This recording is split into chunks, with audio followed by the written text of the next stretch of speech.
Hello, my name is JeffNorman. I'm the lieutenant on the late shift at the Metropolitan Division. I was asked by Deputy Inspector Herrick to relay an experience that I had back in the summer of 2011. I'd like to give a little bit of background before talking about that particular experience. During the summer of 2011, I was involved in a number of homicides I supervised. One that I remember quite specifically in regards to a pregnant lady who was walking with her son on the 3200 block of West Lisbon. And in that particular situation, she was shot and killed during an attempted robbery. How that plays into this story is, after that incident, we were able to get all the responsible parties involved in custody, a number of juveniles, through the collaborative effort of District 5, District 3, and the CIB. And that was a great thing in regards to that we did have these particular suspects in custody, and they were actually all over the front page of the newspaper. How that plays into my experience is that particular summer I vacationed with the family up in Door County. It was a week-long vacation with the kids and my in-laws. And one of the things that my wife likes to do is to eat breakfast at, that somewhat involves French toast or pancakes. And so we had this recommendation of a particular restaurant called the White Gull Inn in Fish Creek that had a specialty of French toast with cherries on top. Being that we're not from Door County, I was, looking for this particular establishment that was upon a recommendation of the place where we're staying at.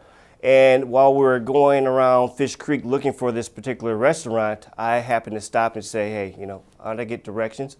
And stepped into a particular store to get directions.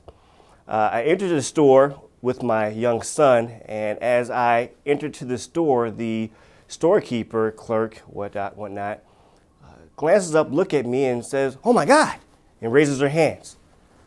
I kind of looked around like, was this place getting robbed? I kind of looked and saw that, I was the only person besides my son in the store, and I felt very frustrated and angered over that reaction.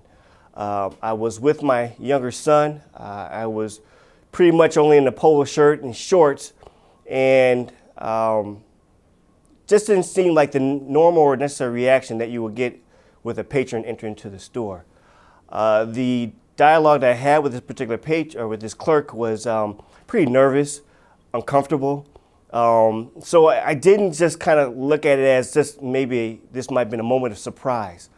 At the time when I was engaged in this conversation with her, she was very nervous and hesitant to give responses when I asked just for the local White Gull Inn restaurant.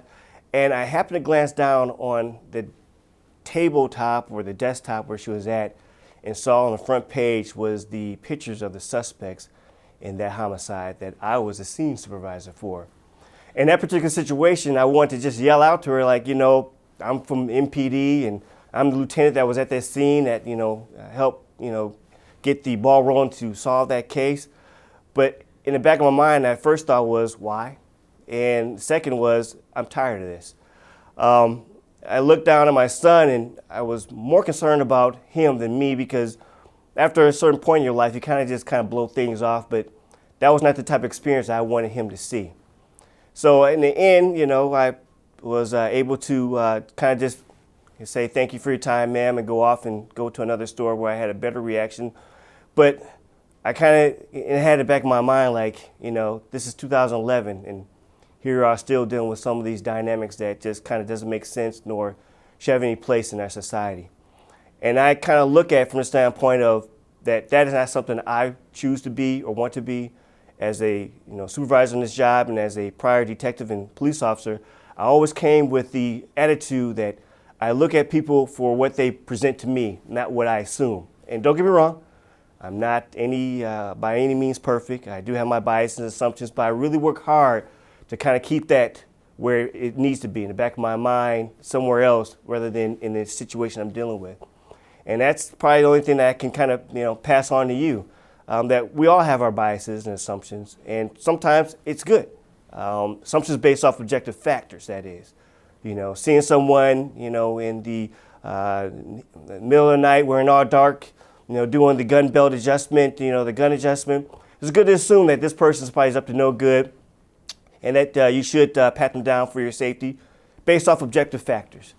But to use anything else to decide how to treat someone, how to deal with someone based off an assumption that doesn't have an objective factor attached to it, not only is that not right, but could be downright illegal, especially for what we do. So hopefully this might have some benefit for you in my story that I'm telling. Again, I hope that we all can kind of just think about, how we want to treat others. And most importantly, do what we do out there in the streets to be safe. Thank you.